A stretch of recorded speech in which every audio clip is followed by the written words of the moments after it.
Salut à tous, très heureux de vous retrouver pour un nouvel épisode du Dunk Hebdo NBA podcast.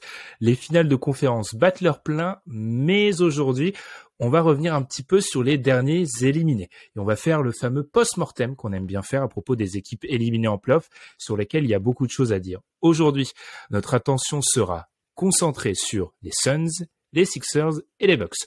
Pour faire ce bilan, on est trois. D'abord avec moi, un homme qui a vécu heureux comme moi, mais qu'il a vécu de l'intérieur, la deuxième place du plus grand club de Ligue 1, l'OM. Comment ça va, Madiane? Ah ben, des étoiles plein les yeux en sortie du match. J'ai pas réussi à dormir juste après. C'était impossible. Magnifique. Et puis, son équipe est encore présente. Il a aussi gagné la Coupe de France avec son club nantais. C'est Alan. Comment ça va? Comme un dagger de Max Strus à 10 mètres dans les fins de match. Je suis un peu résigné, mais heureux d'être là. Coupe de France de Nantes ou titre des Celtics, si tu Coupe de peux en France de choisir qu'un. Nantes. Coupe de France de Nantes. Oh, Ah non, j'avais anticipé cette réponse. Je pense Et c'est la famille, la c'est rareté du familial. truc. Et la rareté, ouais. C'est ça. Ok. Du coup, on parlera pas de Ligue 1 ou de foot français cette semaine. Il y a déjà le 20h de TF1 pour ça, pour les interviews de Kylian Mbappé. Nous, on va se concentrer sur le post-mortem et bien sûr, à la fin, on parlera un petit peu des finales de conférence. Alors, n'hésitez pas à nous suivre comme d'habitude sur les plateformes de podcast, Acast, Spotify, Podcast Addict, Apple Podcast, etc. sur YouTube et également sur Twitter. On marque la petite pause habituelle et puis on se retrouve pour débuter bien par l'élimination la plus retentissante, celle des Phoenix Suns.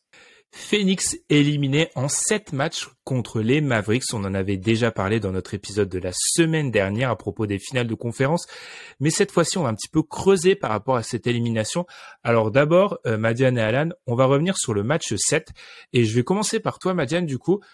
On est une semaine après une défaite qui, pour nous, nous autres, donc nous, je fais référence à Adrien, Tom et moi-même dans l'épisode précédent, on avait eu beaucoup de mal à la comprendre, l'intégrer. C'était une défaite extrêmement surprenante.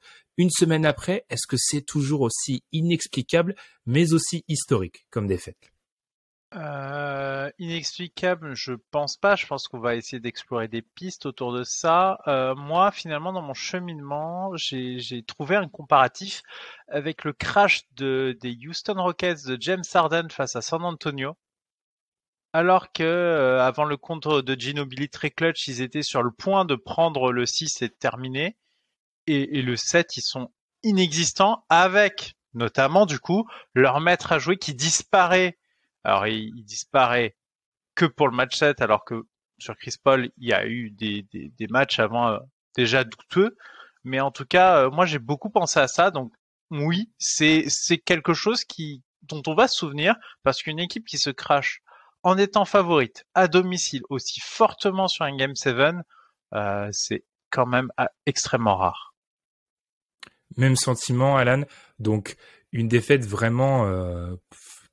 j'ai toujours pas les mots pour ce qui s'est passé dans ce match 7. Ça fait une semaine, mais c'est toujours une défaite, oui, historique. Un crash, oui. Madiane a peut-être trouvé le mot, un crash. Ouais, franchement, voilà, moi, je suis pareil que vous. J'ai pas été choqué depuis, ce match de Houston-San Antonio. Le match 7 dans la bulle, Clippers-Nuggets aussi, où j'étais devant mon écran en mode BA de ce qui se passait. Une série un peu similaire d'ailleurs, où la meilleure équipe a sans doute pas gagné, mais la meilleure équipe s'est crachée sur la fin de la série. Mais avec les stars, les superstars qui n'ont pas répondu présentes. Mais ouais, clairement, il y a pas à dire. Enfin, ça fait une semaine que j'essaie de comprendre ce qui s'est passé. Ils ont pas mis un tir, ils ont pas joué leur jeu sur ce match 7, et en face c'était incandescent. Donc, et on voit très bien la variation que peut avoir une équipe comme Dallas sur si les role players mettent dedans parce qu'ils ont toujours des shoots ouverts grâce à Luka et à son sens de la passe et à Brunson et Dinwiddie. S'ils arrivent à mettre dedans, ils étaient à 40% sur les 3 points ouverts dans la série contre Phoenix, ils sont à 32% contre les Warriors, ça change tout. Et donc ils ont été victimes de cette variation-là, mais eux aussi ils ont failli dans plusieurs aspects, mais j'arrive pas à comprendre, expliquer. Je pense pas qu'il faut faire non plus tirer 20 000 conclusions. Peut-être que c'est juste l'histoire de 10 jours, mais il y a quand même des choses à analyser. Est-ce que c'est juste du coup pour toi, Alan, est-ce que c'est juste un accident de parcours? Genre, on est sur un match. J'aime bien rappeler quand même que cette équipe de Phoenix reste inexpérimentée, si on veut, parce que on fait souvent on se trompe souvent en associant l'expérience et le fait d'aller loin en playoff. Enfin, si t'as fait une seule série de playoffs où t'as joué 4 séries comme les Suns et que t'as certaines équipes qui, ok, n'ont jamais eu la chance d'aller en finale, mais en ont joué 14 ou 15, les équipes qui en ont joué 14 ou 15 ont plus d'expérience, en fait, mathématiquement. Donc, est-ce qu'on n'a pas peut-être surestimé cette expérience et surtout, est-ce que du coup, c'est pas juste un accident d'une équipe qui reste jeune? Ouais, je pense qu'on a associé expérience à Chris Paul, du par l'âge, mais Chris Paul, c'est pas tout l'effectif de Phoenix, et surtout, ça fait pas longtemps qu'il joue avec cet effectif-là. Euh, donc en fait, on a dit ils sont expérimentés parce que leur maestro expérimenté, c'est vrai, mais cette équipe-là, ça fait que depuis 2 saisons qu'elle gagne des matchs. Allez, ouais, 2 saisons, 3 saisons, allez, 2 saisons et demie parce que la première année, quand ils vont dans la bulle et que c'est quand même plus sérieux qu'avant quand ils sont avec Rubio, avec Aaron Baines sur le début d'année, ça fait 3 ans que cette équipe-là elle est très sérieuse et qu'elle se connaît un petit peu. Mais clairement, on a on a peut-être surévalué leur manière de jouer ensemble. En même temps, ils nous ont tellement rassurés sur la saison régulière et ils ont tellement bien prouvé les choses lors de leur première campagne de playoff l'an passé que on a peut-être été trompé par un certain. En fait, c'est pas eux le problème, c'est peut-être que nous on a été un petit peu trompé par certains facteurs. Mais ils sont expérimentés d'un côté parce qu'ils ont le leader le plus expérimenté quasiment de ces playoffs, mais d'un côté, cette ossature-là, ils jouent ensemble que depuis 2-3 ans, quoi. C'est très intéressant parce que pour un petit peu révéler les coulisses de l'émission, on a mis ensemble toutes nos questions on a rassemblé toutes nos questions pour les 3 sujets et toi et Madiane, vous avez pas pris le problème dans le même sens. Tu voulais un peu parler du supporting cast et Madiane, si je regarde sur quoi tu voulais axer plutôt sur les stars en fait du côté des Suns qui auraient peut-être failli. Donc pour toi le problème c'est pas tellement peut-être le supporting cast donc les joueurs de complément mais plus les stars qui ont failli et qui n'ont pas réussi à mettre les joueurs de complément dans les bonnes conditions. Alors c'est un peu plus compliqué que ça mais effectivement je suis parti sur les stars. Pourquoi? Parce que quand je regarde en fait ces accidents de parcours, je trouve que il y a eu un jeu collectif quand même qui a tenté d'être instauré en attaque. Beaucoup de tirs étaient faits après des passes. Ils essayaient de trouver des shooters ouverts, mais j'ai l'impression que ce qui a manqué, c'était dans la strate du dessus. Et je pointe vraiment plus envers Chris Paul parce que je trouve qu'en fait c'est lui qui réussit à élever le niveau de jeu de cette équipe plutôt que Devin Booker.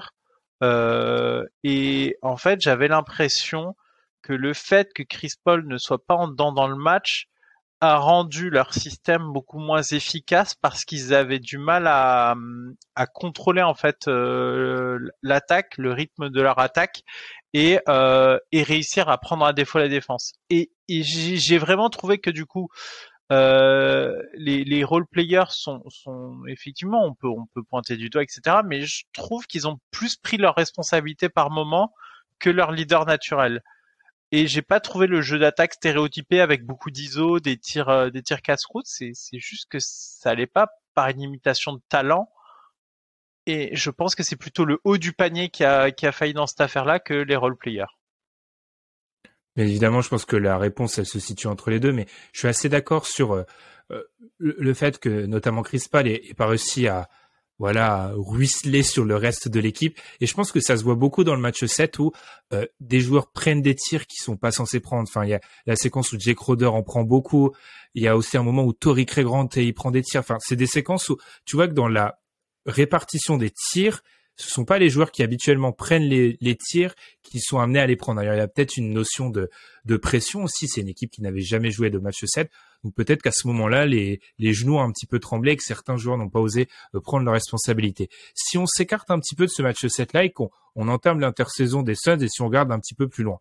Je l'avais pas mis maintenant dans la trame, mais je sais pas pourquoi je trouve que ça découle mieux maintenant si on se pose cette question. Alan et Madiane, on lit beaucoup depuis la fin de cette série que la fenêtre d'opportunité, la fenêtre des Suns serait refermée, expliquant qu'il y a des mastodontes qui devraient revenir à l'ouest. et que on va en parler, mais financièrement, il y a la question du contrat de DeAndre Ayton. On sait que leur propriétaire Robert Sarver est pas vraiment la luxury tax, il va la payer, mais un peu en grinçant des dents. C'est un mec qui l'a pas payé depuis 2009-2010. Je rappelle qu'on est en 2022 quand même, donc ça fait plus d'une décennie qu'il l'a pas payé. Est-ce que concrètement, est-ce que la fenêtre est fermée? Je vais commencer par toi, Alan. Est-ce que du côté de Phoenix, c'était une des dernières chances, comme certains le disent? Bah, malheureusement pour eux, je pense que oui, parce que c'est pour une multitude de raisons. On peut me dire là, par exemple, que pour Miami ou Boston, il faut gagner cette année parce que peut-être qu'on n'aura jamais une telle chance de pouvoir gagner. Mais ça, c'est par rapport aux autres équipes. Pour que ce soit Miami ou Boston, financièrement et dans l'âge de leurs meilleurs joueurs, pour moi, ils sont bien sur encore 2-3 ans. Et en NBA, c'est peut-être énorme de 3 ans. Tandis que là, je trouve que pour Phoenix, donc déjà, comme tu l'as dit, mastodonte à l'ouest, donc c'est le retour pour moi de Denver, avec qui va récupérer sûrement Jamal Murray, Michael Porter, le retour des Clippers, qui vont récupérer leurs 2 stars et qui sont quand même qualifiés au play-in cette année, alors que leurs 2 meilleurs joueurs n'étaient pas là. Alors on peut me dire oui, peut-être que ces role-players ne seront pas aussi bons l'an prochain, certes, mais ils vont récupérer 2 membres du DH20. Et moi, je roulerais pas les Lakers hors de la conversation, parce que les Lakers, en réalité, ils ont 2 membres du DH20 dans leur équipe qui vont récupérer. Si jamais ils jouent juste à les 80% des matchs l'an prochain, c'est une équipe qui fait les playoffs, pour moi. Donc, c'est quand même 3 équipes, je pense, qui sont quand même notables. Mais surtout, il y a la situation contractuelle du contrat de DeAndre Ayton et la situation de santé et d'âge avancé de Chris Paul.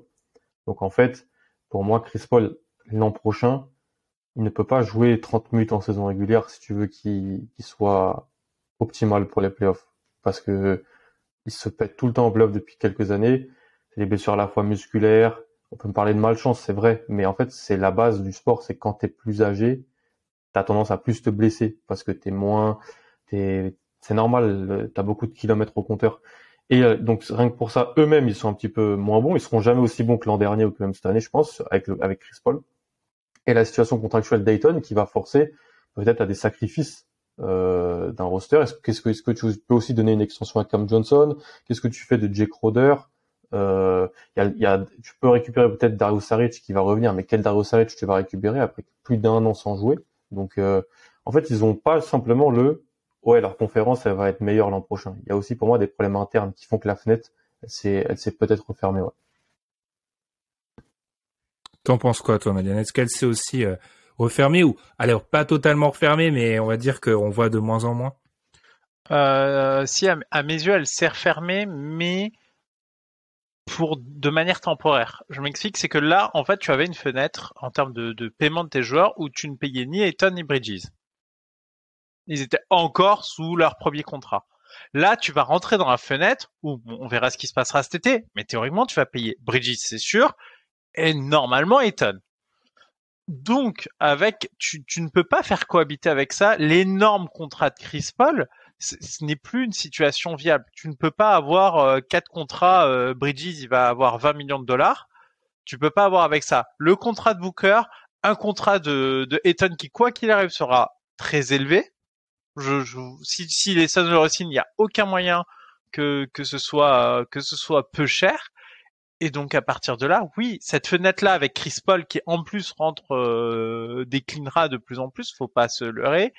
Cette fenêtre-là est finie. Mais tu arrives quand même avec beaucoup de joueurs prometteurs et certains très établis qui sont dans leur deuxième contrat. Et tu pourras potentiellement rejouer des billes plus tard. Donc, à mes yeux, peut-être la stratégie des Suns, c'est peut-être ne pas se placer en tant que contender l'an prochain, parce que ça va te coûter tellement cher en termes d'assets, de taxes, etc., que tu risques de compromettre le coup d'après, qui peut-être serait mieux à jouer que d'essayer tout de suite de relancer un all-in, parce que tu peux pas constamment être dans une situation où tu essaies de te placer pour être contender, à mes yeux, ça ne marchera pas dans ces conditions. Pour toi, ça veut dire quoi, Madiane? Faire un sign and trade pour Ayton?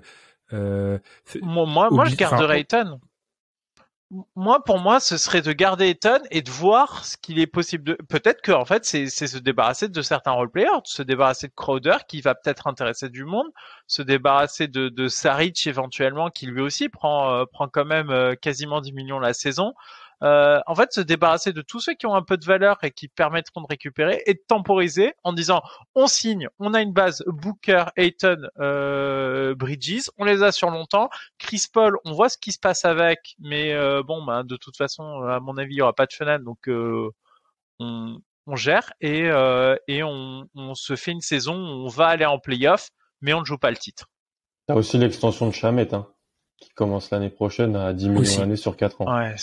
Elle est pas incroyable au vu des playoffs, hein, je trouve. Ouais, elle est pas incroyable celle-là. C'est vrai que tu payes aussi Shamet à partir de l'an prochain. Je suis peut-être le plus optimiste du groupe parce que je pense que là où je suis d'accord par rapport au paysage de l'Ouest qui pourrait un petit peu se corser pour eux, j'ai l'impression que c'est des géants un petit peu au pied d'argile quand même ceux qu'on présente. C'est-à-dire que les Lakers restent une équipe où Anthony Davis sort depuis la bulle de saison assez difficile d'un point de vue santé. C'est un peu toujours le cas avec KD. LeBron James reste LeBron James, mais prend un an et c'est un petit peu la grande question pour ce qu'il y a autour. Les Clippers sont une équipe où je commence vraiment à m'inquiéter. C'est un truc dont je parle un peu, dont on parle entre nous, mais pas tellement à l'antenne depuis 2-3 ans. Enfin, quand est-ce qu'on a déjà vu la dernière fois qu'on a vu Paul George à fond, c'était quand Kawhi, c'est quand une même théorie, les Clippers. Ça ressemble à la théorie. Et il y a peut-être Denver où oui, en principe, c'est l'équipe peut-être qui apporte le plus de garanties. Donc, les Suns avec l'avantage du terrain l'année prochaine, je pense que ça serait tout sauf surprenant. Est-ce que la fenêtre s'est refermée? Oui, dans le sens où je les vois mal aborder les playoffs avec le statut de favori comme ils l'avaient il y a 5 semaines. Ça, je le vois pas. Après, est-ce que l'équipe sera moins bonne? Tout ça va dépendre, je pense, de ce que vont faire les joueurs tout en haut. C'est-à-dire que oui, au vu de la situation salariale, ils vont peut-être devoir se séparer de certains role-players. Mais la question, ça sera de savoir, est-ce que Devin Booker peut gagner en playmaking pour les autres? Est-ce que Ayton peut devenir un peu plus? Est-ce que Michael Bridges peut continuer à développer certaines choses? Et oui, si dans le top 4, les joueurs deviennent meilleurs, je crois à un peu la suite pour eux. Ce qui pourrait me sembler un petit peu difficile par rapport à eux, c'est vraiment la situation d'Ayton où j'ai très peur d'une chose avec Ayton, c'est qu'il y a un peu le même problème qu'avec Miles Turner dont on parlait, c'est-à-dire que ils vont le payer pour avoir un espèce de rim runner plus qui peut un peu sanctionner des mismatchs, etc. Et Ayton l'a déjà expliqué dans des interviews, il va être plus que ça. Donc c'est un petit peu ce dont j'ai peur, c'est si jamais on garde Ayton veut un rôle plus important, mais est-ce qu'on est prêt du côté des Suns à lui offrir un rôle plus important, sachant qu'on aura toujours des ambitions? Je pense qu'il faudrait, puisque ça permettrait de... Je pense que Chris Paul doit plus être une de tes deux premières options offensives soir après soir, si tu veux le conserver un peu pour les joutes importantes. Alors oui, il n'était pas tout le temps. Mais tu vois, si tu le conserves pour les joutes importantes, est-ce que tu lui fais confiance sur 4 séries de playoffs à haute intensité? Ah, t'es pour obligé rester en bonne maintenant. santé. Ouais, malheureusement, t'es obligé parce que tu lui as donné l'extension, il a encore 3 ans. Donc, en fait, je pense que c'est le moins pire. Le moins pire serait de se dire, on va lui faire confiance sur 16 matchs plutôt que 82. Mais en même temps, c'est un tel métronome que sur 82, ils ont gagné plus de 60 matchs parce qu'ils avaient Chris Paul qui jouait autant. Alors oui, il se blesse un moment, mais ils ont roulé sur tout le monde. Tom aime bien le rappeler, c'était une équipe historique cette année, enfin, en saison régulière, soir après soir, ce qu'ils proposaient, il n'y avait pas mieux en NBA. Donc, ça serait simple, comme tu l'as dit, comme tu me le dis, moi je dis peut-être responsabiliser plus Ayton. Ça serait simple de dire oui, en fait, tu donnes plus à Ayton, t'enlèves un peu à Chris Paul, ça va reposer Paul, et en même temps, peut-être qu'Ayton va être heureux d'un rôle un peu plus important. Mais s'il y a les problèmes en playoff et qu'Ayton retouche plus la balle, de toute façon, il sera re-énervé, entre guillemets. Enfin, je crois pas à la théorie de Lil Wayne qui aurait dit à Skip Bayless que sur le match 7, en gros, non mais ça a été dit, qu'en gros c'est déjà cette phrase, elle commence magnifiquement. Lil Wayne a dit à Skip Bayless déjà le début. Vas-y. Lil Wayne aurait dit à Skip Bayless que mais les gens de ça, je crois qu'ils se sont échauffourés un peu entre Ayton et Monty Williams, et quiproquo sur ce qu'il leur met sur le terrain dans la deuxième partie du match. Moi, c'est mentalement, j'arrive pas trop à cerner DeAndre Ayton et ce qu'il veut. Il a été hyper mis en avant l'an dernier comme un joueur essentiel de leur run de playoff. Tout le monde attendait peut-être un petit... Par moment, il est hyper dominant, comme la première série contre les Pélicans, où franchement, il fait des matchs dominants d'un max, d'un joueur qui sort d'un contrat rookie et qui mérite un max. Voilà, des deux côtés du terrain. Et par moment, alors qu'il joue avec Chris Paul, le métronome par excellence, qui peut toujours te mettre dans tes spots et qui peut toujours faciliter ta vie, entre guillemets, il est absent. Donc, en fait, j'arrive pas à le cerner. Je dis pas qu'il faut pas le payer. Je pense qu'il faut le payer. C'est un numéro 1 de draft. C'est un grand fort des deux côtés du terrain. C'est rare. C'est une denrée rare. Je dis juste que j'ai du mal à projeter son rôle dans la prochaine équipe des Suns qui rejoue le titre. C'est peut-être déjà celle de l'année prochaine. C'est possible. Mais j'ai du mal, en fait. J'ai besoin de voir. C'est un vrai problème, une vraie décision, parce que financièrement, les Suns sont engagés à hauteur de 128 millions de dollars de contrat déjà, et la luxury tax, elle est à 149. Il faut payer Ayton.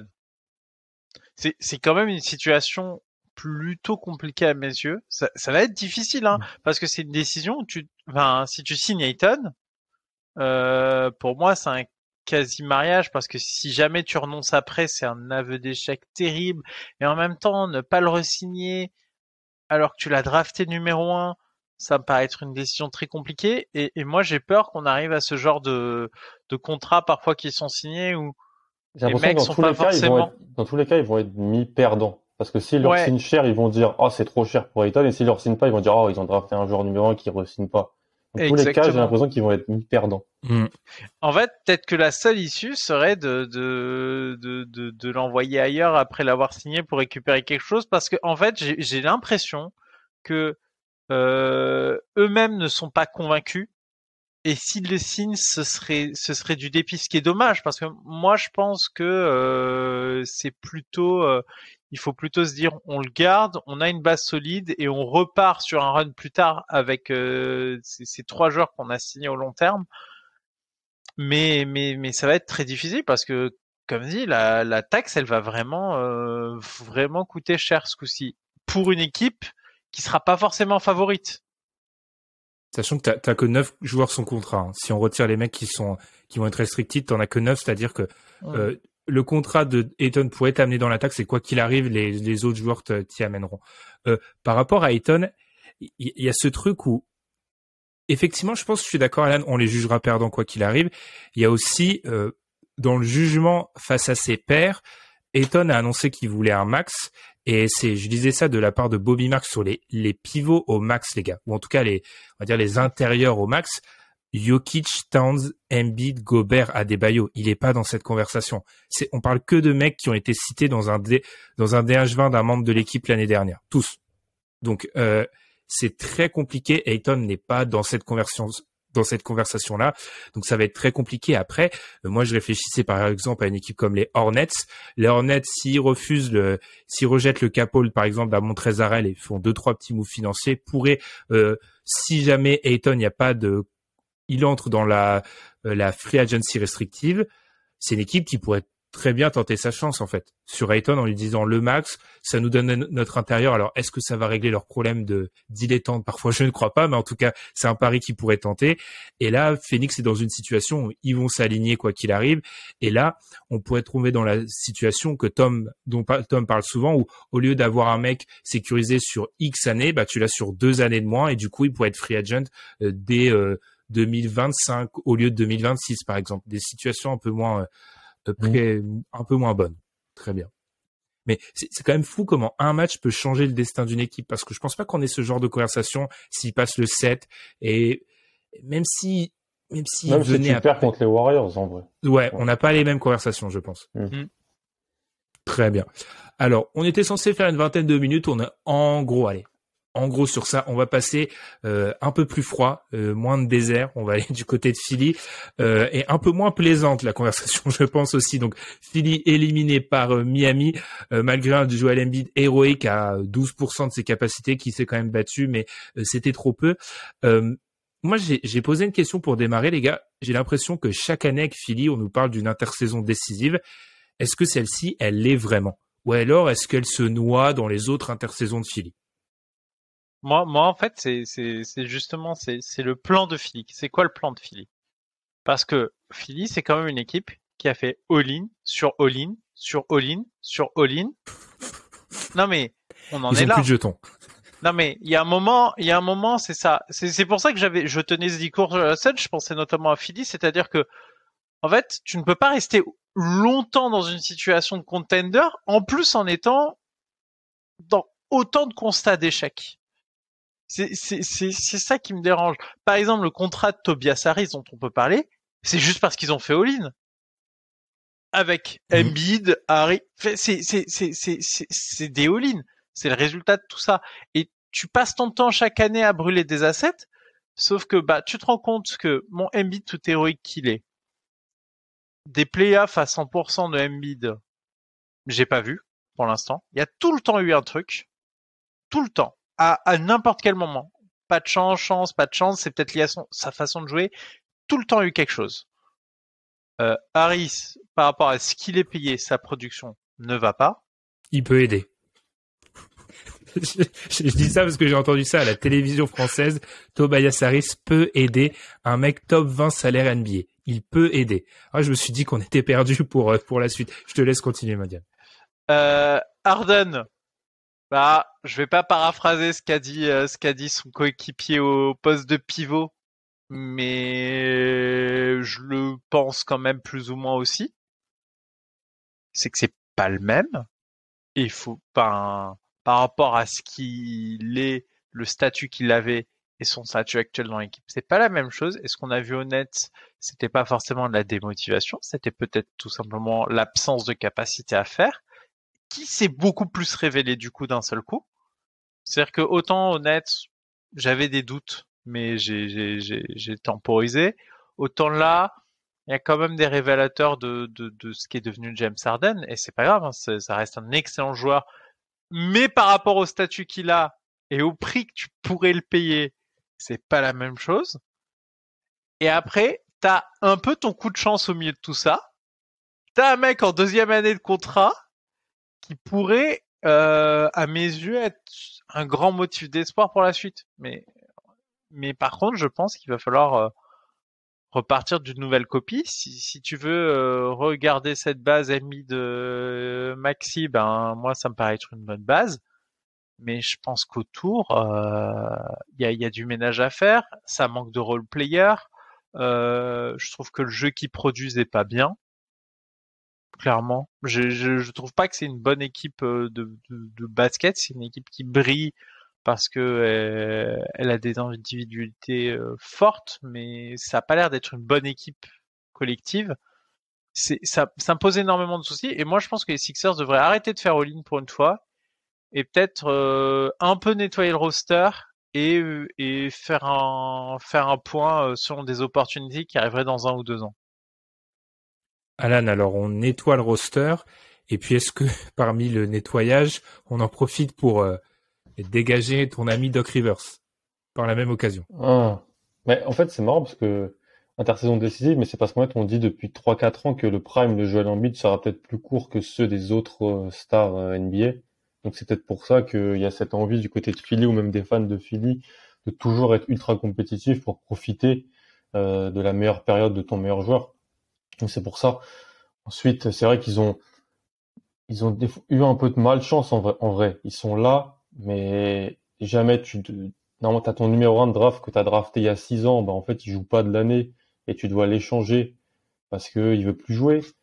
T'as fait des bêtises, hein, on va pas se mentir, t'as fait des bêtises. Al Horford, Josh Richardson, l'intersaison 2019, c'est une grosse connerie et tu payes, en fait. L'année où tu perds une série de playoffs contre le futur champion sur un tir. Là, cette année-là où encore une fois, en termes de fenêtre, tu peux aller au bout. Cette année-là où quand même t'as Ben Simmons, Jimmy Butler, Joel Embiid, Tobias Harris, tu peux aller au bout. Avec JJ Redick même de mémoire dans cette équipe-là. Cette équipe-là, elle peut battre Milwaukee après en finale de conf et elle peut vraiment embêter des Warriors diminués. Donc, même gagner. Bon, encore une fois, sauf qu'ensuite, il y a des dominos qui s'enchaînent après. Et je le dis tous les jours, heureusement qu'ils ont drafté Tyrese Maxey. Enfin, heureusement que Tyrese Maxey est descendu en 21 parce que Franchement, et qu'ils avaient réussi à récupérer ce soir-là aussi, Seth Curry et Danny Green contre Al Horford, tout ça. Parce que s'il y avait toujours peut-être un contrat de Al Horford, qu'ils n'avaient pas réussi à récupérer Curry, qui est ensuite une monnaie d'échange importante dans le deal de Harden, il serait encore vraiment plus en difficulté. Sur Rivers, en fait, je trouve, en fait, Dunk Hebdo, on se démarque peut-être d'autres parce qu'on est toujours assez pas pro-coach depuis le début des podcasts. On dit souvent, bah, si un coach fait jouer ces joueurs-là, c'est parce qu'il a ses raisons. Sauf aujourd'hui. Voilà. Si un coach fait jouer des vétérans plutôt que des jeunes, c'est normal parce que les jeunes font des erreurs, les vétérans connaissent leur rôle. Sauf qu'en fait, je trouve que depuis un an et demi, alors Miami est un bon exemple. Boston, cette année, est un bon exemple. Je trouve les Warriors sont toujours un bon exemple. En fait, les meilleurs staffs, ils font, en saison régulière, je trouve, beaucoup d'essais de joueurs, soi-disant, qui peuvent être labellisés comme mauvais, trop jeunes, négatifs. Et après, en playoff, bah, on se surprend que Miami peut faire jouer Gabe Vincent, Max Strus, Caleb Martin, que les Warriors peuvent faire jouer Moses Moody, ou même Kuminga sur quelques minutes de playoff. Boston, honnêtement, jamais j'aurais pensé que Pritchard pouvait jouer plus de 15 minutes en playoff. Je ne le pensais jamais, honnêtement. Et en fait, je trouve que Rivers est un peu la caricature de ces anciens coachs et en plus, alors, je vous ai dit, j'ai fait mes recherches. Dès qu'il a lancé un peu des jeunes dans son passé, ça s'est toujours bien passé. Enfin, je me rappelle, il lance Avery Bradley assez tôt dans sa carrière à Boston, et Avery Bradley est d'emblée plutôt utile du côté des Celtics. Pareil avec Maxey ou Paul Reed, hein, moins de mesure cette année. Aux Clippers, il avait aussi pas toujours privilégié les jeunes. Moi, j'ai été revoir qu'il avait fait jouer Edo Turkoglu et même Grant Hill sur des séries de playoffs en ne donnant aucune minute quasiment de la saison régulière à Reggie Bullock, qui avait été drafté au premier tour. Donc c'est juste, en fait, tout le temps on me dit oui, ils peuvent pas jouer, c'est des jeunes. C'est vrai. C'est sûr que si tu les as pas fait jouer de la saison régulière, ils pourront pas jouer en playoff. C'est juste ça que je reproche un peu, parce que en saison régulière, il a fait jouer beaucoup de Furkan Korkmaz, il a fait jouer beaucoup un peu trop à mon goût, de Georges Niang ou de profils comme ça. Paul Millsap a vu des minutes de même moment, et je pense que bah non. En fait, je préférais que tu donnes des minutes à des joueurs peut-être que tu as draftés, qui seront peut-être un peu moins bons, oui, mais qui sur le long terme vont peut-être plus t'aider. Et c'est juste pour ça que j'en veux à Rivers. J'en veux pas à Rivers d'avoir perdu contre Miami, ou d'avoir pas proposé, comme dit Man, un jeu super léger. Il a jamais été trop réputé pour ça. Rivers, c'est plutôt un pragmatique qui, quand il va, fait jouer ses équipes comme il pense les mieux armés pour gagner des matchs. Il avait fait jouer Shai Gilgeous-Alexander très tôt aussi aux Clippers. Alors c'était un lottery pick, certes, mais il avait installé dans son 5 de départ. C'était toujours lui, je crois, le coach aux Clippers, de mémoire, sur l'année 2018-2019. Et voilà, en fait, je veux plus voir Furkan Korkmaz, DeAndre Jordan, Paul Millsap et ces joueurs-là prendre des minutes en saison régulière. Je préférais, quitte à être peut-être moins bon, faire des erreurs qui développent les jeunes du côté de Philly. C'est ça que je lui en veux, en fait.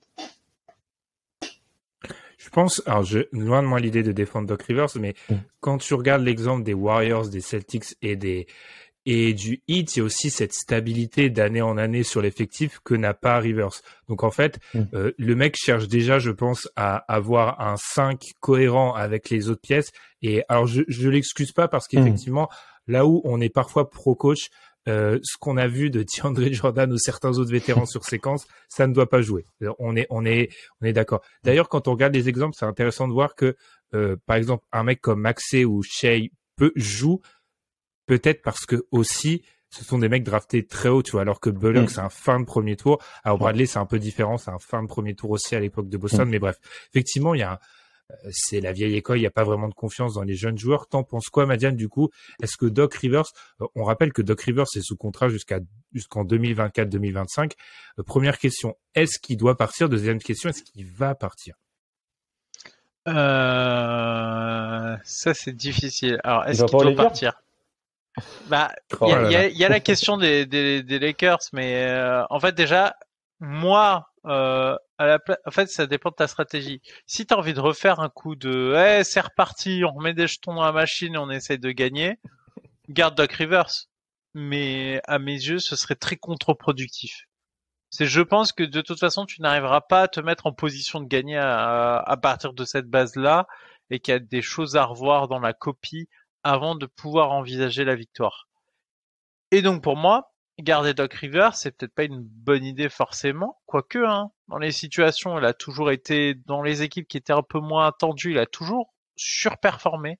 À chaque fois où on n'attendait pas trop ses équipes, il arrivait à sortir du lot et à faire des saisons plutôt impressionnantes, mais à mes yeux, de toute façon, il faut qu'ils trouvent un peu plus de profondeur, de pépites, de choses. Ils ont le joueur star. Ils ont des choses très intéressantes. Le problème, c'est que je trouve il leur manque effectivement un ou deux jeunes, des gens capables de jouer des minutes.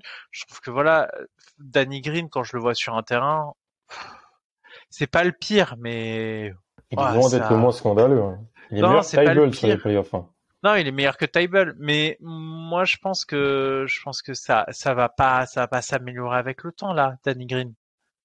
C'est typiquement un joueur que tu vas payer et qui va pas s'améliorer l'an prochain. Le problème de la James... blessure là, c'est ça le souci aussi. Enfin, Oui. quel Danny Green tu auras et surtout, il revient quand? Enfin. Et moi je pense que si les Lakers sont vraiment intéressés par Doc Rivers, moi je leur laisserais bien pour aller peut-être pendant un an faire un truc un peu plus raisonnable, essayer de récupérer peut-être des assets, des ressources, essayer de lancer des joueurs et peut-être en faire d'éventuels joueurs de play-off en devenir et de moins chercher à tout prix à gagner parce que regardez la configuration de l'Est, c'est pas jouable. L'an prochain, il y aura toujours les Celtics, hein. L'an prochain, il y aura toujours les Bucks. L'an prochain, il y aura toujours le Heat. Ça veut dire, c'est pas jouable. par rapport à Harden, si on conclut le dossier Sixers par Harden, tu fais quoi du coup, Madiane? C'est là où je trouve que t'es bloqué, parce que je vois pas qu'il te le récupère. Pourtant, je suis pas sûr que au prix où tu vas le payer, que ce soit la meilleure affaire du siècle. Et en fait, tu peux pas te déjuger à ce point, de toute façon, parce que là, tu l'as récupéré, c'est trop tard. Donc moi, je pense que si ça tenait qu'à moi et que j'ai pas de proprio qui me regarde avec un regard noir et qui me vire 2 jours plus tard, je le bazarderai. Mais en vrai, c'est pas ce qu'on va faire et c'est pas ce qu'il faut faire. C'est pas la bonne chose et on n'est pas dans un jeu vidéo. Donc tu vas le garder. Tu vas espérer peut-être tu vas espérer que ce soit plutôt un problème d'adaptation, que ce soit momentané, etc. Moi, je pense que la déclaration de Joel Embiid, j'y souscris et donc à partir de là, à mes yeux, tu ne gagneras pas un titre avec James Harden en deuxième meilleur joueur de cette équipe. Très bien. Rappelons que Harden a une option joueur à 47 millions et surtout qu'il est éligible. Là, ça va faire mal pour les finances de Philly. Il est éligible au plus gros contrat NBA de l'histoire, donc 270 millions de dollars sur 5 ans. Ça, c'est si il teste la free agency, ou alors 223 millions de dollars sur 4 ans si il active son option. Alan, qu'est-ce qu'on fait avec le dossier James Harden? Parce que Madiane a raison, on peut pas du côté de Philly ne pas le prolonger, ou en tout cas d'abord son option. Alors, il y a la question de l'option par rapport au contrat. Théoriquement, il avait dit qu'il l'activerait au moment de l'arrivée de son trade, mais il l'a pas fait dans les temps, et donc elle est toujours en suspens. Sachant qu'en plus, même le laisser, en tout cas, le laisser activer son option et le voir. Enfin, en tout cas, ce que je veux dire c'est que il peut pas rester qu'un an. Enfin, c'est un mariage sur 2-3 ans, quoi qu'il arrive. Donc, qu'est-ce qu'on fait avec James Harden? Et souvent, Tom, on en parle depuis le fond, il dit non, t'es obligé de le payer. T'es obligé parce que soit bah oui. tu vas vraiment être décrié dans les médias ou soit c'est ta meilleure chance d'être bon l'an prochain et puis t'as un proprio qui veut être bon. Et en plus, dans le cas de Philly, tu as Joel Embiid qui est une superstar qui est labellisée comme ayant des soucis de santé et donc il faut capitaliser tant qu'il est à son meilleur niveau. Donc je pense oui qu'il faut trouver un terrain d'entente pour payer James Harden. Le souci c'est que aujourd'hui James Harden n'est pas un joueur qui vaut le supermax, mais il est éligible au supermax. Donc ça c'est un problème contractuel parce que il est éligible à quelque chose il peut prétendre, mais auquel, au regard de tous, il ne vaut pas. Mais lui, il va vouloir cet argent-là parce que c'est James Harden. Enfin, en plus, on connaît les sportifs avec la vision qu'ils ont d'eux-mêmes, et surtout quand ça commence à décliner, un sportif qui a été au top ne se voit pas décliner. Il veut pas se dire qu'il n'est plus le joueur qu'il était. Alors peut-être que avec une grosse intersaison, du travail physique, mais en même temps, ça fait beaucoup de temps qu'on en parle. C'est l'impression que c'est des poncifs sur toutes les intersaisons de James Harden.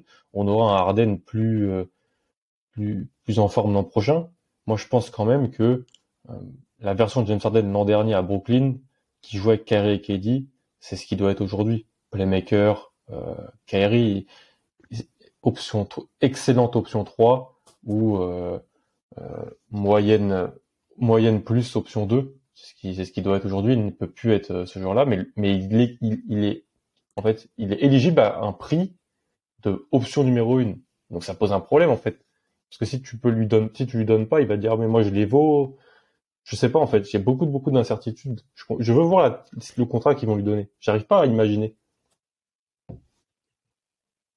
Personne ici ne souscrit à la théorie que souvent on a pu voir du côté de beaucoup de fans de Philly. J'y pense quand par exemple j'ai dit que moi au niveau du DH20 à la place de James Harden, enfin j'exclus pas de le sortir.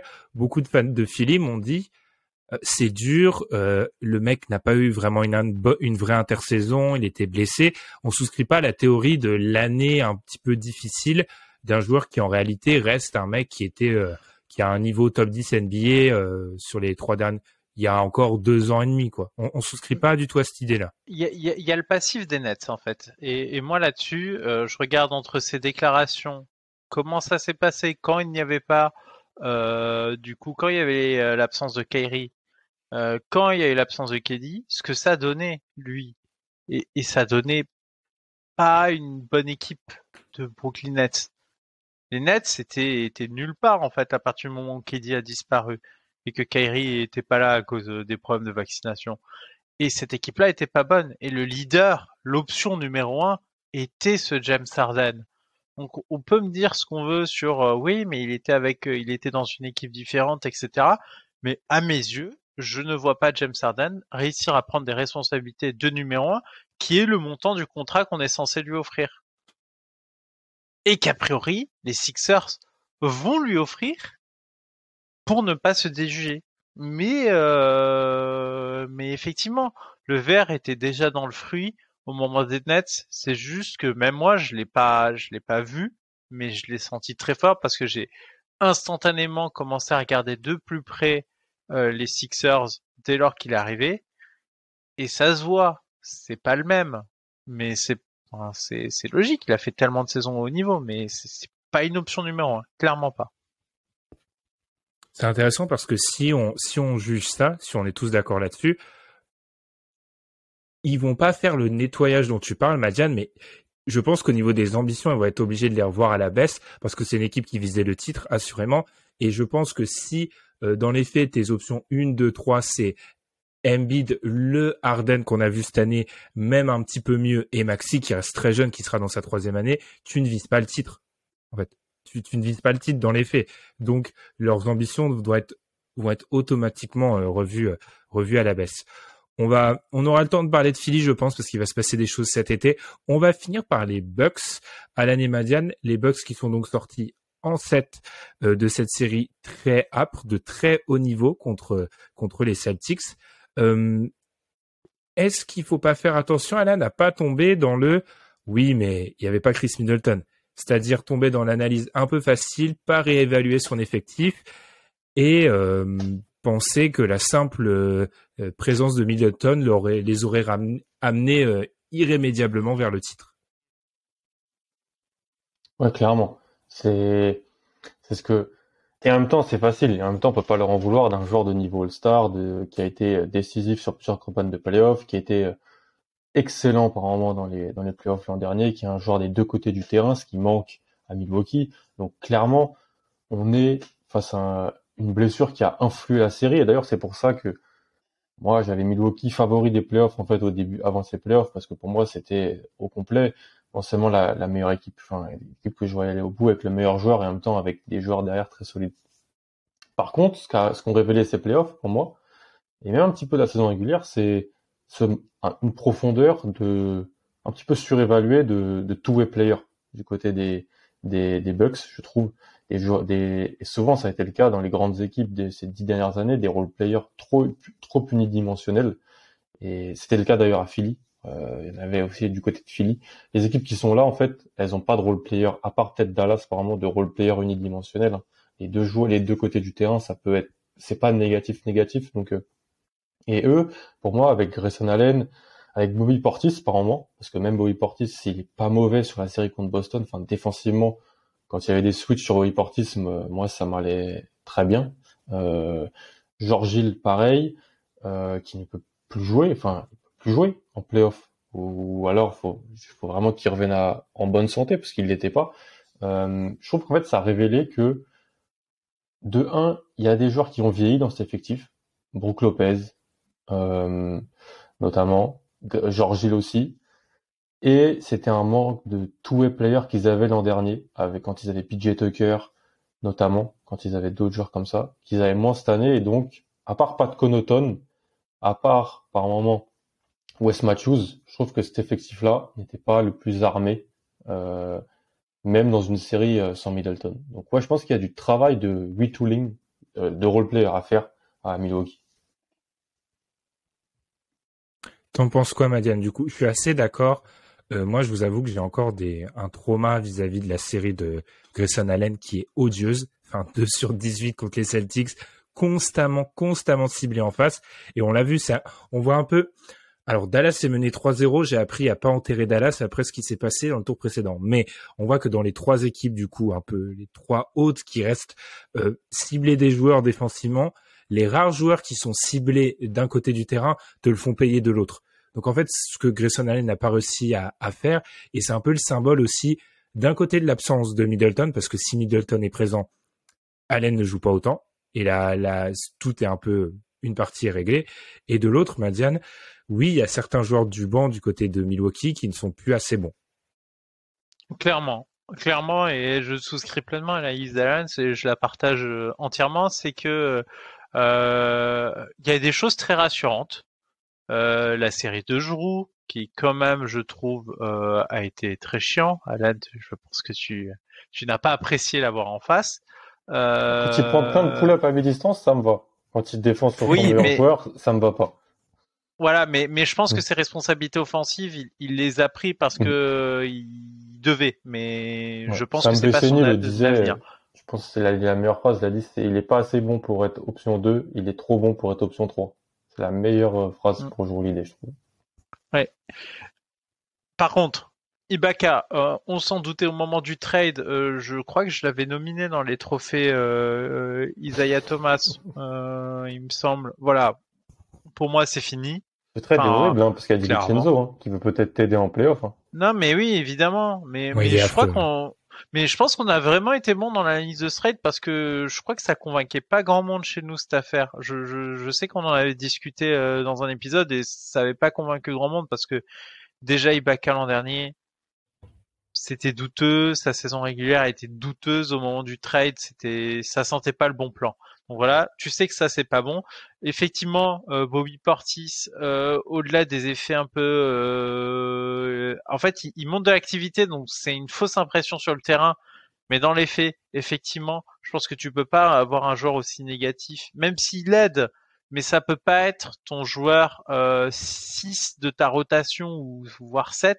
Enfin, c'est plus difficile. Je pense que c'est un joueur où tu le fais rentrer dans des situations très précises, très contrôlées, mais ça peut pas être une vraie rotation. Donc pour moi, il faut pas qu'il se cache derrière l'absence de Middleton. Et il y a du travail quand même parce qu'ils ont quand même la confirmation d'avoir le meilleur joueur du monde chez eux, clairement. Et donc à partir de là, je pense que oui. Avec Grayson Allen, il y a moyen de récupérer quand même des choses. George Hill, il a quand même encore un contrat. Moi, je pense que c'est terminé et si tu peux t'en débarrasser, il faut le faire. Donc, il leur faut des joueurs sans forcément être ultra positifs en attaque. Moi, je pense qu'ils peuvent juste prendre déjà des joueurs pas négatif défensivement parce que je pense que c'est plutôt par là où ils seront très forts. Je trouve que tu feras jamais briller cette équipe par une extraordinaire attaque, mais tu peux en faire une défense tellement étouffante et le fait qu'ils aient laissé des trous avec Grayson Allen ou Bobby Portis, c'est ça qui les a beaucoup desservis dans cette série de playoffs. Et pour moi, il faut être hermétique. Et après en attaque, tu réussir à mettre des points, ne serait-ce que par ta bonne défense, en ayant beaucoup de contre-attaques. T'as ce qu'il faut, t'as le matériel qu'il faut. Donc moi, je pense qu'il faut être une excellente défense, ce qui améliorera légèrement ton attaque, et ce sera très bien ainsi. Ça veut dire quoi si je n'ai plus de voix? C'est la 2e place au championnat. Si du coup on se retrouve dans une situation de free agency, on fait quoi les gars? On prend Thaddeus Young et Victor Oladipo, 2 exemples de mecs qui sont libres cette saison, parce que dans la situation financière des Bucks, on peut pas non plus ramener des joueurs incroyables. Moi, je vous avoue que Oladipo, du côté des Bucks, c'est un joueur qui a pratiquement pas joué cette année, qui a un peu utilisé la présence à Miami comme un moyen de se remettre en forme. Je pense qu'il voudra un plus gros rôle l'année prochaine. Pas sûr que Miami puisse lui donner. Pourquoi pas aller du côté des Bucks? Et ils ont toujours pas, on l'a dit pendant les playoffs, ils ont pas remplacé PJ Tucker. Ça s'est vu sur la série. Thad Young, c'est pas PJ Tucker, mais PJ Tucker, il y en a pas des 3&D expérimentés. Avec le peu de place qu'ils ont dans le cap, ils en trouveront pas. Donc, est-ce que c'est un peu l'idée là, Madiane, que tu suivrais? Ouais, il te faut des paris de toute façon, parce que quoi qu'il arrive, tu réussiras pas à le faire en signant des mecs, parce que de toute façon, la concurrence rec, tu seras inapte à les signer. Tu prends tes paris. Je trouve qu'Oladipo, ça peut être une idée parce que je trouve que le risque est modéré. T'as un contre 1 avec un peu d'argent à offrir avec ta mid-level, et du coup, ça, va falloir bien se concentrer pour le poser. Ça va être, à mon avis, l'enjeu, c'est-à-dire que le joueur que tu signes avec ce contrat-là, il doit être dans ta rotation à la fin de la saison. S'il n'est pas dans ta rotation à la fin de saison, t'as un problème. Tu vas être trop court. Donc voilà, t'as pas beaucoup de marge, mais finalement, ce qu'ils cherchent, c'est des 6e, 7e, 8e joueurs de rotation. C'est pas non plus impossible comme tâche. Je pense qu'ils peuvent utiliser leur pic de cette année, plus potentiellement le contrat de Grayson Allen et peut-être même autre chose pour aller récupérer, je sais pas, Eric Gordon ou peut-être que si un mec comme Nicolas Batum, après je pense qu'il veut rester aux Clippers, mais c'est le genre de joueur là qu'il faut en fait. Ce genre de joueur là. Donc puisque Pat Connaughton a une option, je pense qu'après ces playoffs, il va pas la prendre et je pense que une des priorités, c'est aussi pour eux de re-signer Pat Connaughton et Wes Matthews, qui ont été pour moi les 2 vrais soldats sur les extérieurs, capables de mettre à 3 points au catch and shoot et de pas être totalement à la rue défensivement. Ces joueurs-là sont clés. Donc il y a Portis et Connaughton qui ont des options. Qu'est-ce que tu fais? Est-ce que tu les re-signes à bas coût, par exemple 3 ans, 20 millions, des contrats comme ça chacun? Comme ça, tu les gardes et peut-être un des deux peut être une monnaie d'échange pour un deal. Il va falloir faire des choses parce que et le poste de backup pivot, en fait, c'est Portis en saison régulière. Portis, Madiane l'a un peu dit, pour moi, c'est un super joueur de saison régulière pour eux. En playoff, je veux pas trop le voir. Mais en saison régulière, un mec qui met à 3 points dans les corners et tout ça, c'est parfait pour eux. Il est parfait. Est-ce que tu investis vraiment dans ton poste de backup pivot quand t'as Giannis en playoff? Non.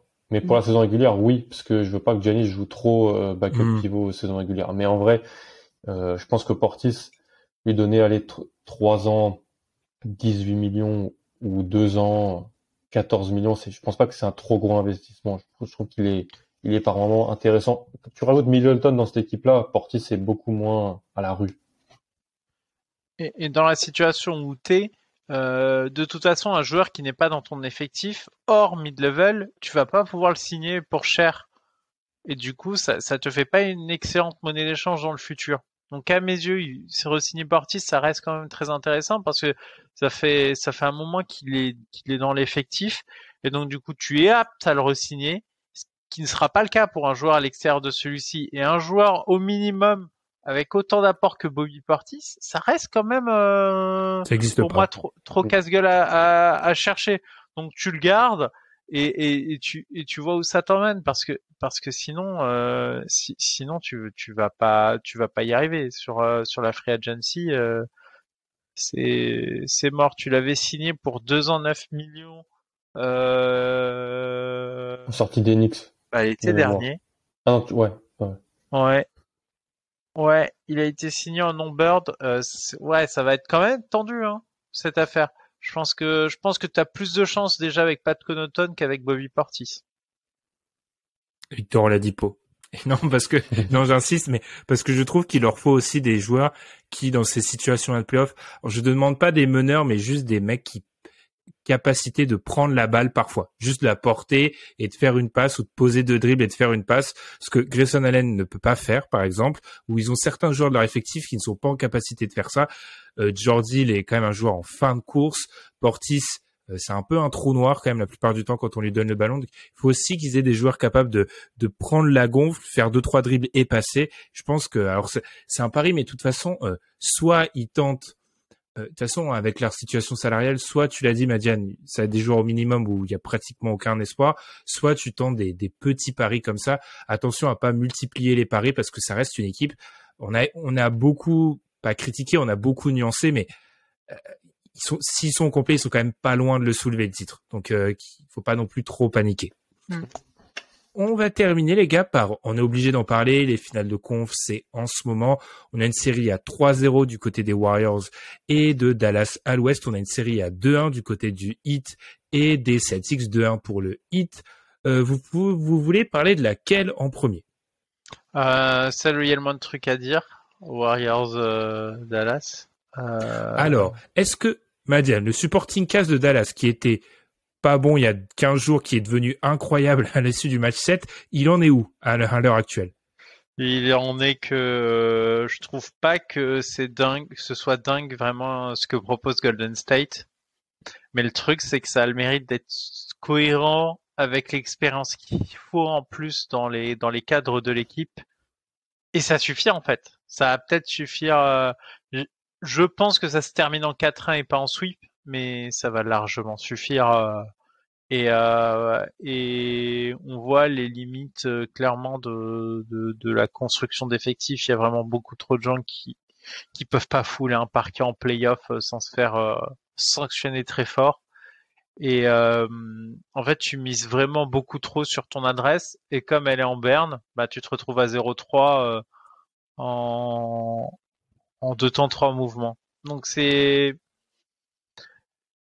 elle est pas incroyable cette équipe de Dallas. C'est ça qui me frustre un peu parce que je me dis que ça pose aussi des questions sur comment les Suns ont fait pour ne pas réussir à les battre. C'est vrai parce que ça te remet les choses en perspective là cette série. Ça te remet très vite le niveau de Dallas en direct sur une autre échelle.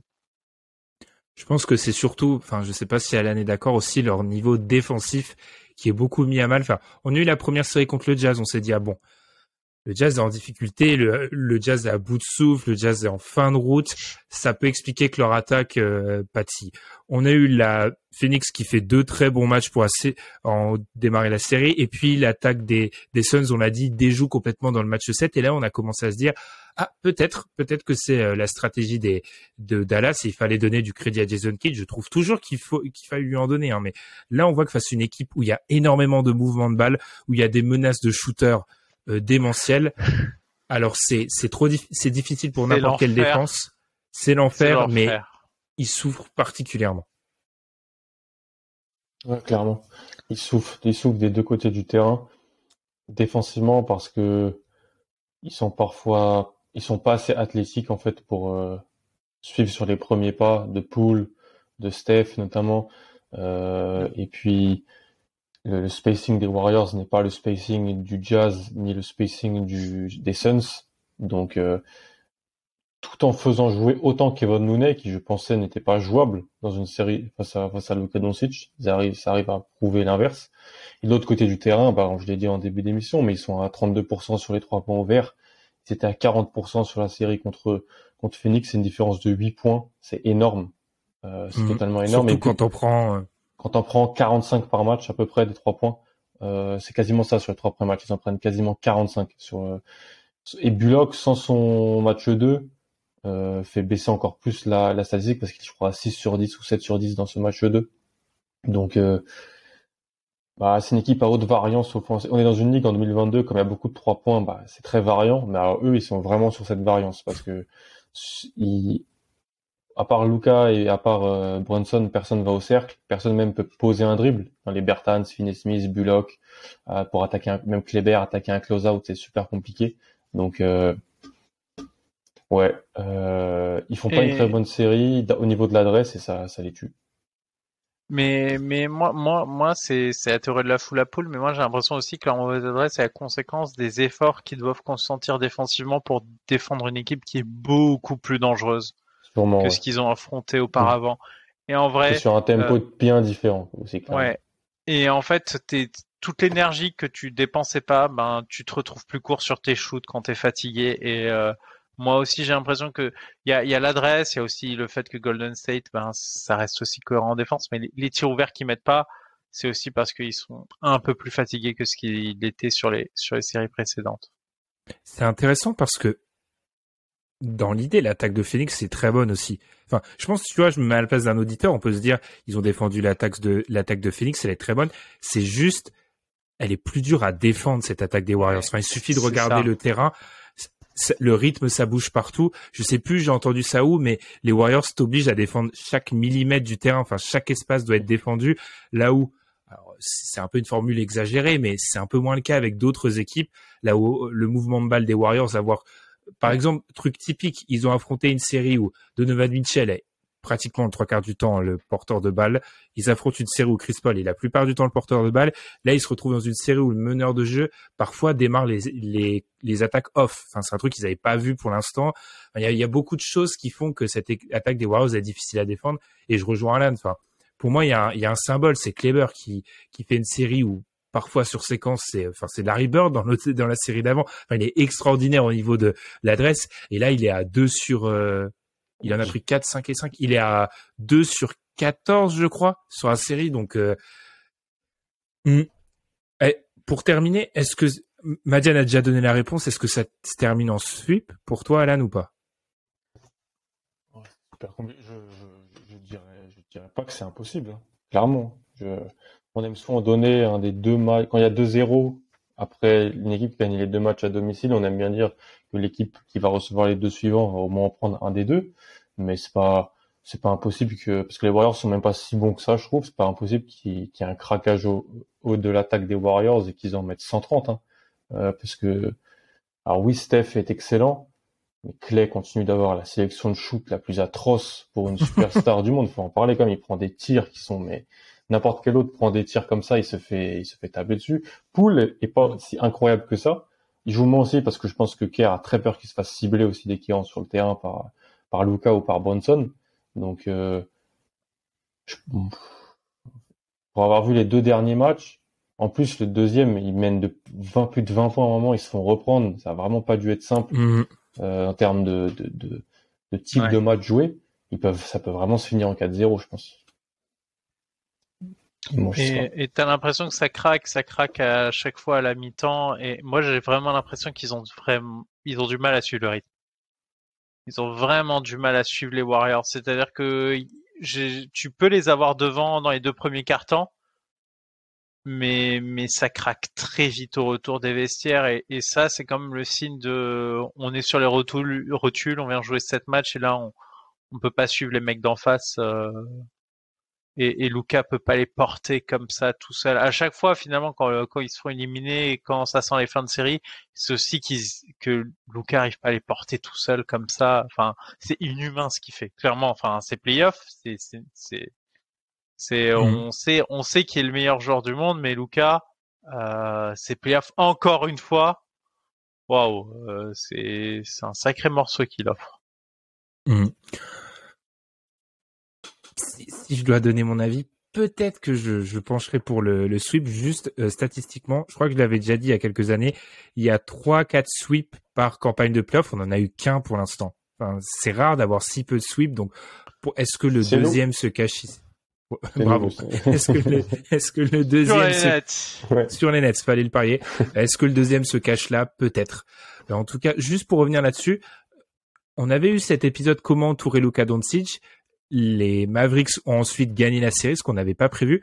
Juste pour dire que peut-être, et on le fait pas assez ici, pour rester nuancé dans l'équilibrage qu'on va donner à Luka en tombant pas dans le piège NFL quarterback, c'est-à-dire quand ça marche pas, tous les mecs autour sont pas bons. Quand ça marche, le quarterback est génial. Enfin, c'est un peu parfois certains problèmes.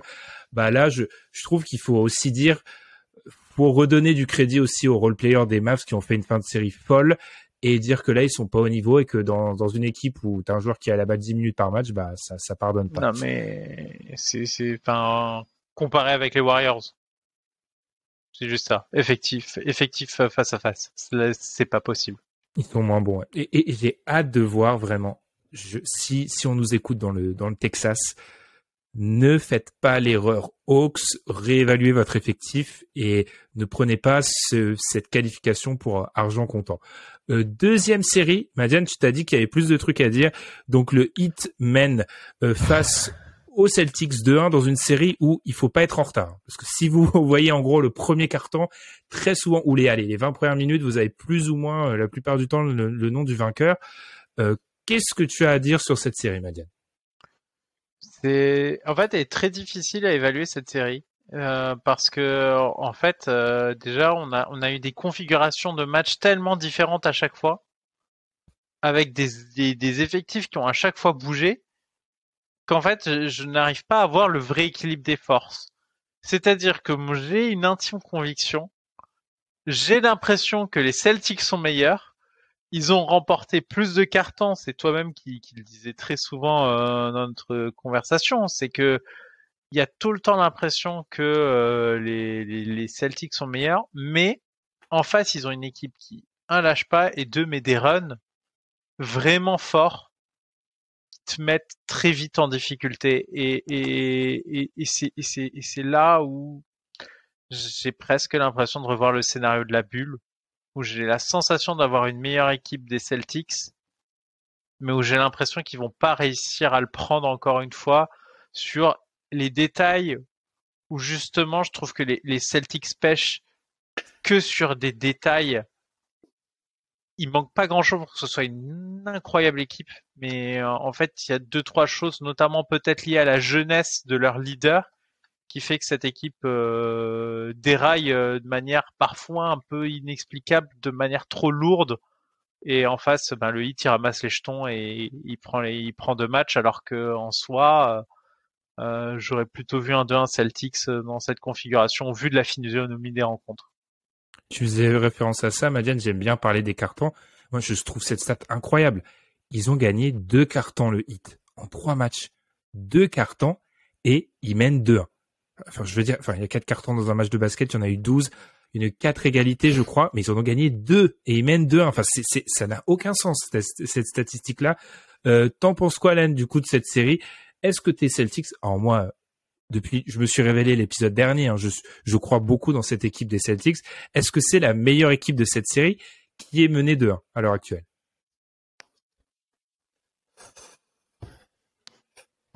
Tu peux pas être la meilleure équipe de la série et perdre 25 ballons dans un match des finales de conf, quoi.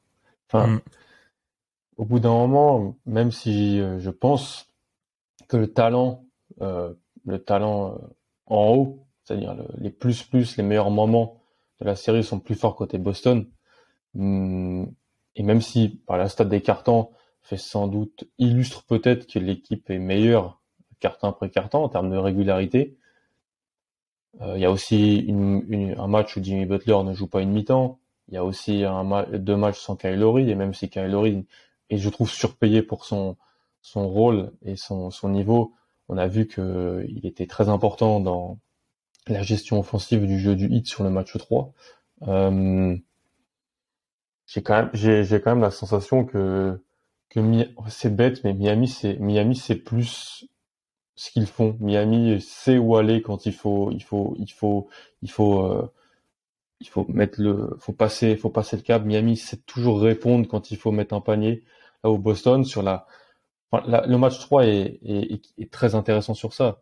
À la mi-temps, Boston est à -15, c'est un exploit parce qu'honnêtement, après le premier quart-temps de bas, mais l'adresse des role-players de Miami, ça peut être plus. Boston revient à -1 sur le 3 points de Jaylen Brown, et direct après, bah, 2 grosses possessions défensives du Heat, un shoot de Strus sur un stagger à 9 mètres, et puis après une volonté d'aller chercher Bam en ISO. Alors Bam met un shoot chanceux, mais si Miami continue de remettre autant Bam Adebayo au centre du projet offensif comme en match 3, je pense que la série va complètement changer. On l'a vu sur le match. Euh, J'espère pas, parce que je préfère Boston, mais Spoelstra doit appuyer là-dessus. Le premier carton de Bam Adebayo, surtout sur Robert Williams, Robert Williams, en fait, ne va pas prendre Bam Adebayo en 1 contre 1, mais Robert Williams va venir en tour de contrôle pour vraiment embêter Bam Adebayo sur ses finitions proches du panier et tout ça. Là, quand c'est Horford et Tice ou Horford et Williams, c'est pas possible. Donc, même si les équipes changent tout le temps, comme vous l'avez dit, alors Hero va pas jouer, Smart est blessé, parce que Smart, en fait, il revient dans le match 3, mais au vu de sa cheville, j'ai hâte de voir comment il va être au match 4, parce que il a bien tourné, hein. Et puis il y a eu tout le poids de Kyle Lowry dessus, et c'est Kyle Lowry, hein, c'est pas jeune Kevin Durant, hein. Mais je suis un peu comme Madiane, je pense que Boston a plus de talent. Boston semble plus fort dans les grands moments, les moments les plus forts, mais Miami est juste mieux coaché, a plus de réponses. Tu vois, ils font sortir Victor Oladipo qui joue toute la deuxième mi-temps quasiment, qui se mue en stopper défensif, playmaker défensif. Il joue tout le quatrième quart-temps sans Butler et Hero quasiment. Hero, souvent, c'est un peu un closer, il joue pas mal de fois, il joue pas parce qu'il est un peu blessé et parce qu'il mettait pas dedans. Ils arrivent quand même à trouver des solutions, action après action, pour y aller. Et au bout d'un moment, on est obligé de tirer un coup de chapeau sur, voilà, ils ont des role players plus qui arrivent à se mettre toujours au diapason, et c'est peut-être frustrant pour Boston, mais c'est la réalité des playoffs aussi. Et ils appuient tout le temps là où ça fait mal. C'est une équipe en fait plus expérimentée qui a énormément de réalisme en fait. Ça me fait beaucoup penser à comment Lyon, dans le grand Lyon des années 2000, perdait en Ligue des Champions face à typiquement Milan. C'était meilleur tout le match, mais ils se prenaient les dagues qui allaient bien. Et c'est pas parce que il manquait de talent. C'est pas une affaire de talent, c'est une affaire d'expérience mêlée à tu as les ressources et les joueurs qu'il faut et tu peux les placer dans des situations confortables à n'importe quel moment et tu peux constamment faire ça et de manière différente et beaucoup plus variée. Là où je trouve qu'effectivement Jaylen Brown et Jason Tatum ont énormément de talent, mais je trouve que ça peut manquer de variété dans ce qu'ils peuvent offrir autour et dans le collectif. Et dès que ça s'enraye très fort parce qu'en fait ils ont pas beaucoup d'options B ou C offensives. Je suis pas vraiment d'accord avec l'argument de l'expérience parce que Bam Adebayo a moins de séries en playoff que Tatum, moins de séries en playoff que Brown, moins de séries en playoff que Smart. Alors il y a Butler, mais alors Ford est un joueur déterminant. Il a beaucoup de séries en playoff. Enfin, je suis pas sûr que l'expérience. Enfin, si on fait une addition des matchs de playoff joués, je pense pas que la différence elle soit notable et je pense même qu'elle pourrait être à l'avantage des Celtics. J'avoue que moi, en voyant les 3 premiers matchs, j'ai sous-estimé l'impact de la défense des Celtics sur les attaquants de Miami et j'ai peut-être surestimé les attaquants de Miami en me disant que les problèmes offensifs qu'ils ont eu dans les 2 séries d'avant, c'était juste de la variance du shoot et qu'en fait, c'est pas une grosse défense qui allait peut-être changer ça. C'est-à-dire que c'est juste une équipe avec des arrières qui prennent tellement de shoot que parfois il y aura des creux et que les creux sont pas tellement liés à la qualité, la qualité défensive va influer, hein, mais ne va pas tout changer en fait. Ça va pas s'empirer parce qu'il y a des meilleurs joueurs, défenseurs en face, parce que Alan l'a dit, il y a des fois où Strus, Hero vont mettre des shoots qui n'existent pas, et ça, que tu aies n'importe quel défenseur face à toi, ça revient au même en fait. Ouais, puis même Tucker n'est pas dans le système du 8, Tucker n'est pas un simple QND. Il prend des flotteurs, ils font ramener sur des curls, il est voilà, franchement. Mais on le sait en plus que c'est et je trouve qu'en plus Udoka fait pas une mauvaise série, hein. Franchement, Udoka fait pas une mauvaise série. Le match 2, Robert Williams est de retour, Smart et Horford sont de retour, ça permet de repasser en switch et vraiment pour moi Boston au complet, je pense peut vraiment gagner cette série, même si Miami est au complet, parce que Boston au complet, c'est moins de Tice, moins de Pritchard, un peu moins de White, c'est du switch tout le temps. Et on l'a vu sur la première mi-temps du match 2, quand il y avait un peu force à force égale, ça embêtait extrêmement le Heat, ce switch contre switch, et je pense que ça embête tout le monde. Le problème, c'est que il y a des blessés, c'est de la variance, en playoff, tout le monde a des blessés, donc il faut aussi ne pas, pour Boston, être totalement sans possibilité de switcher quand on te retire un ou deux joueurs. Alors c'est super compliqué avec les contrats et ça, je suis d'accord, mais Miami, même quand Butler n'est pas là sur la deuxième mi-temps, quand Lowry n'est pas là sur les 2 premiers matchs, ils ont quand même réussi par Gabe Vincent, par Max Strus, ces joueurs-là, à stopper le point of attack, à stopper les drives, par moment même à pouvoir prendre Tatum en ISO via PJ Tucker. Peut-être plus de solutions dans ces choses-là. Donc ça peut être un peu frustrant, mais c'est aussi normal en fait quand on y pense. Puis tu vois, vas-y Manuel. Non, mais non, je souscrivais en fait. Je hochais la tête parce que je souscris parfaitement à ce que dit Al. Puis, si on regarde un peu dans le rétro, on a un peu tapé sur l'ami Grayson Allen. Rappelons les role-players des Nets. C'est aussi la première fois que cette défense, elle est testée face à des 5 où le danger est partout, en fait, que ça soit via le shoot ou via le jeu de Bam. On connaît mon amour pour Bam. J'avoue que le début du match 3 est un peu jouissif pour moi parce que d'un côté, il y a mon pari Celtics qui tombe à l'eau petit à petit, mais il y a de l'autre Bam qui est dominant. Donc effectivement, je reste Celtics parce que je pense, vous l'avez dit, je reste persuadé que c'est la meilleure équipe. Mais oui, alors déjà, mon Celtics en 5 est, voilà, titaniqué, c'est mort. Mais, 6, ça me paraît difficile, mais effectivement, j'ai peut-être sous-estimé cette équipe de Miami qui à une époque je surestimais. Enfin, j'attends de voir le 4. De toute façon, pour la plupart des auditeurs, au moment où vous aurez entendu ce podcast, vous aurez le résultat du 4. Donc, soit vous allez vous moquer, soit... j'avoue que j'aimerais bien un vrai match serré où l'écart est pas gigantesque, où il y a des changements de leader et qu'on ait un vrai... Money Time, parce que on en a parlé entre nous, on va terminer là-dessus. Ces playoffs sur les 2-3 dernières semaines, on n'a pas vraiment de match serré. On en a très très très peu. Et j'avoue que c'est un peu frustrant. On n'a pas eu un dans le Phoenix Dallas déjà. Donc, on n'a pas eu un dans le Phoenix Dallas. Ouais. Le dernier match serré, c'est Milwaukee Boston match 5. C'est ça. T'imagines, enfin. C'est là où le bas blesse. Hein. Je trouverais que justement, c'est ce qu'on se disait avant. C'est les playoffs ont bien démarré, mais on a des choses intéressantes, mais il n'y a pas le match dont tu vas te souvenir de manière immémoriale en disant waouh, quelle fin de match, etc. Il n'y a pas la dramaturgie. Voilà, il n'y a pas de dramaturgie, il n'y a pas l'effet waouh. Et c'est un peu ce qui manque là sur cette fin de playoff et ma crainte c'est que ça reste ainsi, mais je compte sur nos amis Celtics et Heat pour peut-être réussir, et c'est les matchs que je vais privilégier du coup parce que pour moi l'autre série ça sert à rien de regarder Game 4 à mes yeux, en tout cas en live, de massacrer ma nuit pour ça. Je regarderai en replay, mais par contre Celtics Heat, clairement, s'il y a bien un match à regarder en live, c'est peut-être ce Game 4. Et s'il y a 2-2, le Game 5. Mais c'est vrai que c'est frustrant. C'est frustrant, surtout que tu parlais de ces matchs mémorables. Diane, très souvent, c'est à ce moment-là qui se situe finale de conf, finale NBA. C'est à ces moments-là et on n'a pas de match serré à voir. Attention, faut pas enlever du crédit, je pense, parce que sur les séquences, si on reste sur cette série-là, les séquences où le Heat et met tout, ou les séquences où les Celtics mettent tout, le niveau de jeu, il est dingue, parce que tu peux pas les attaquer en défense et les mecs mettent tout en attaque. Donc, il y a un moment, la solution, elle n'existe pas, mais c'est juste qu'on les a pas vus, sur, je sais pas, il y a pas un quart-temps où les deux étaient à 95% des capacités. Donc, espérons que ça soit l'occasion de ce match 4.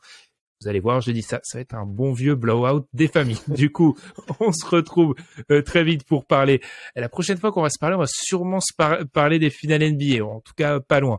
Du coup, on vous remercie de nous avoir écoutés. On vous rappelle de nous suivre sur toutes les plateformes de podcast, notamment Acast, Podcast Addict, Spotify, Apple Podcast. Pour les 2 derniers, n'hésitez pas à nous mettre 5 étoiles sur YouTube également. Vous avez été très très nombreux. Je pense que ça c'est une histoire d'algorithme aussi à nous écouter pour la preview des finales de conf. Donc on vous remercie, même si bon, je suis pas super heureux qu'autant de personnes m'aient entendu annoncer les Celtics dominants.